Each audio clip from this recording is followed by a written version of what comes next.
Hi and welcome to episode 7 of the 21st Century Pharmacist Show. Today we're going to talk a little bit about the problem that I think plagues America the most, and that is insulin resistance, diabetes, whatever the terminology that people use for it is, because it's shown or estimated today that 1 in 2 Americans actually have some insulin resistance. And we'll talk about as we go through this why that is and what some of the ramifications of that type of insulin resistance in our bodies can create. So, Cody, question 1 is about diabetes, I know. The first question is, what causes type 2 diabetes?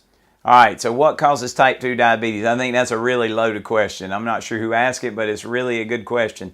So, type 2 diabetes means that it is non-insulin dependent diabetes. That means that the person's pancreas is making enough insulin so that the body should not need additional insulin injected or through a drug made through our own pancreas.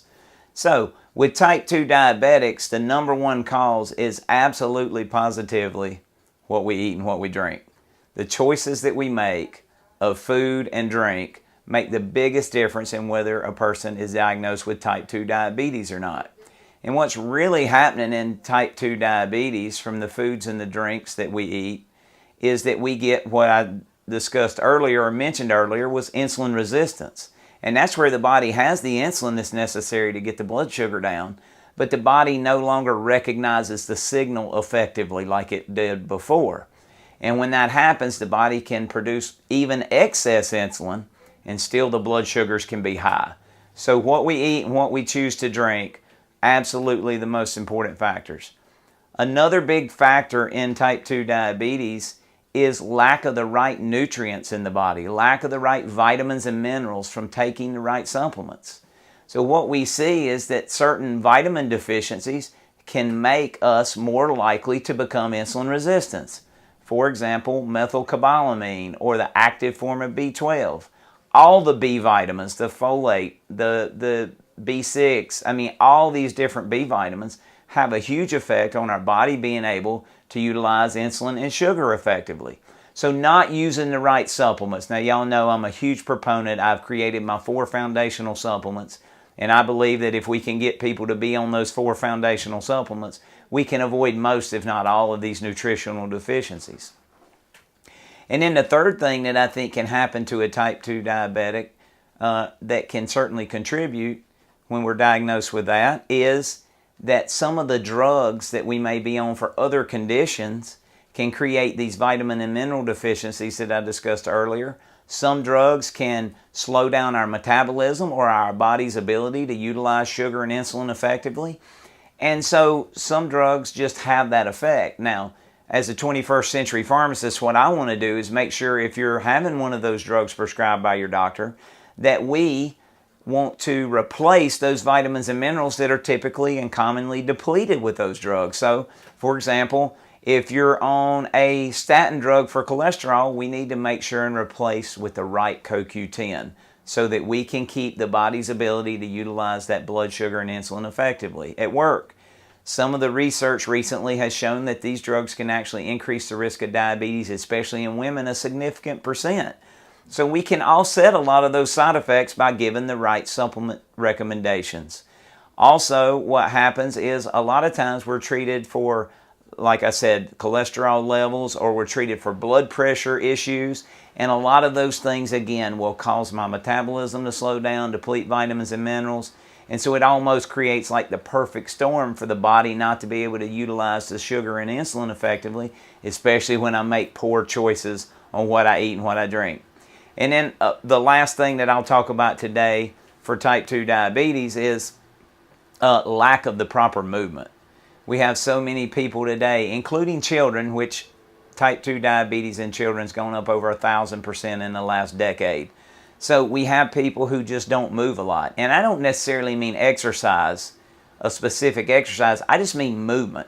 We need to take the stairs where we can. We need to walk places, park further away when you're going into a parking lot so that you can get in some extra walking, just movement, not specifically exercise, but many of us have desk jobs, and many Americans today just don't have time or say they don't have time or don't make the time to get out and move a lot. So we want to make sure that we're covering all the bases on this, but in large, type 2 diabetes is a disease that we choose by making the wrong choices. And when you are properly educated, we can help you show your body how to start utilizing that insulin and sugar effectively so that your symptoms go away and we support the body's natural ability. I'll give you a great example. We just did our wellness summit on June the 3rd and 4th. And we had a young lady come through, 37 years old, diagnosed with diabetes over 20 years ago. She was overweight. She's been injecting 4 doses of insulin a day, 3 on a sliding scale before her meals, and 1 at night on a sliding scale for an overnight insulin. And since June the 3rd and 4th, as of this Monday, which was, 7, 8, 9 days since she's come through our program, she's been able to take the sliding scale and do completely away with the 3 insulin shots before meals because her blood sugars have been okay. She's been able to use the sliding scale for her overnight insulin and decrease the dosage from 70 units to 40 units. She's lost 17 pounds. They've discontinued her blood pressure medicine. The fluid's gone out of her legs. And that's all because we helped her learn what was creating the insulin resistance. And she said something that I found super interesting to me. She said, Billy, I never understood why when I would inject this insulin before I ate, or I would inject this insulin at bedtime, and then I would check my sugar, it was never better than it was before. It seemed like it never worked. And when she went through the diabetes class portion of our wellness summit, she immediately understood what was happening. She had insulin resistance. So it wasn't a lack of insulin. It was a lack of the body's ability to utilize that insulin effectively. So obviously she's super happy. She's lost weight. Her energy's good. Her brain function's good. And she's been able to lower her blood sugar. As a matter of fact, without her 3 shots before her meals and with cutting her dose at bedtime based on what the doctors had her do from 70 units to 40 units, her fasting blood sugars in the morning have been in the 130s. The sad part is before she started doing this and while she was on all the other treatments, her fasting insulin was well over 200 every day. So she's dropped her fasting blood sugar over 100 points, discontinued 3 of her 4 insulin shots completely, and cut the other one almost in half. So that's the kind of results that we can have, and it can happen very quickly when the body is able to do the right things. The cool thing is she really hasn't been able to exercise a lot because she has had some other issues with the joint pains and things. So as her body continues to improve, I hope that we can encourage her to exercise, which is one of our 5 pillars.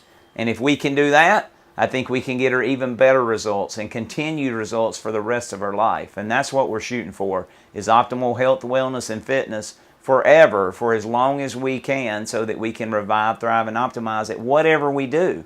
And type 2 diabetes is so one of those diseases that I believe really in America should not exist if we're properly educated and are doing the right things, following the 5 pillars. All right, Cody, I probably went a little long on that, but type 2 diabetes is something that's just passionate, that it shouldn't be nearly as prevalent as it is today. What are your top 3 ways to naturally support type 2 diabetes? Okay, so what we want to do, the top 3 things are absolutely positively, you have to change your eating and drinking habits. If you have high blood sugar and have type 2 diabetes, there has to be things in your eating plan and in your drinking plan that are not working properly, or not sending the right information to your body, to your hormone systems. And insulin is a hormone, okay? So we have to make sure that we're eating and drinking the right things. We go into super detail in the Wellness Summit on what the right things are. And if you're on our email list, you're getting emails about what we think a lot of the right things are. And we talk about it on a lot of these shows on Facebook Live and on YouTube. So please go back and look at that. But you have to cut out sugar. You have to cut out sugar, but it's even way more deep than that. You have to cut out things that create a sugar response or a hormone response in the body. And unfortunately, there's tons of confusion on what those things are. So we make that super simple for you in the program. So that's number one. Change what you eat, change what you drink. You should only drink water, in my opinion, and I think I can support that with science. You should drink water that's made from a medical device from Japan called Kangen water, which we give away at all 3 Prescriptions Plus locations. So we make that easily available for you. And then step 2 is you have to use the 4 foundational supplements. You have to make sure that the body has the vitamins and minerals that it needs in order to utilize that sugar and insulin effectively. You have to make sure that the gut is healthy. So you have to make sure that you're sleeping well. Research shows that almost all diabetics are magnesium deficient. So we have to make sure that we're replacing the magnesium. And the beauty of it is you'll sleep better, muscle cramps will start to be lessened, and restless legs, and we can create more energy and reduce insulin resistance by doing those 4 foundational supplements. So they're the multivitamin and mineral, the probiotic, the digestive enzyme, and the magnesium. So if you have any questions about those, certainly contact us and we'll be glad to get you more information. Then the third thing that I think would be the most important thing that we can do to help with type 2 diabetes is to make sure that we're moving on a daily basis. And I'm going to take it even a big step further.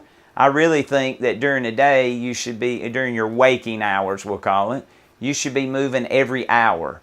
That doesn't have to be a lot of movement. I don't mean going out and walking half a mile or even a quarter of a mile. But every hour, especially if you have a desk job where you're sitting, you should get up and at least walk around the building, walk to the bathroom, walk to get some more water, some more Kangen water to drink. Just movement every hour is proven to help our body utilize sugar and insulin more effectively.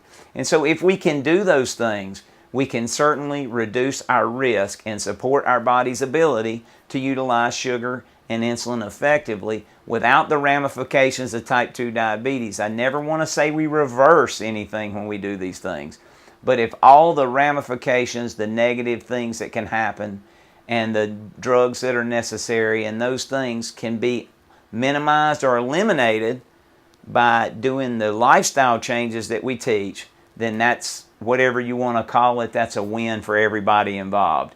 And your body is really the one that gets to win, and your family gets to win, because not only are you going to be healthier and more than likely around longer, you're going to live a much higher quality of life if we're able to do that. And so we do have people that have come off as many as 21 meds and 5 insulin shots with type 2 diabetes. We have people that have come off crazy numbers of units of insulin. We even have type 1 diabetics that have been able to greatly reduce their insulin injected on a daily basis because we help them also overcome their insulin resistance. Now, type 1 diabetics do not produce enough insulin in their pancreas to support natural blood sugar levels, so they will always have to use insulin injections based off what their doctor's telling them. And as always, make sure that you're following your doctor's advice. We want to be able to work with your doctor on this because the numbers for people who go through the program do change quickly, and we do need the doctor making adjustments to your medication and you working closely with them. So please share this. Diabetes is a huge issue. Share this, like this, give us a 5-star review. Go to our YouTube channel and subscribe, and you'll get notifications when we do new shows. And we do at least one a week. And we want to make sure that everybody gets this information in their hands. And I want to say, it doesn't have to be that you've been diagnosed with diabetes. You don't have to do that. Just think, if you're holding on to some extra weight, if you're holding on to some fat that you just can't get rid of, especially around the hips and the waist area, then the chances are that you have insulin resistance. Because remember something that I say a lot. The body will not, cannot, does not burn fat, will not release fat when insulin levels are high.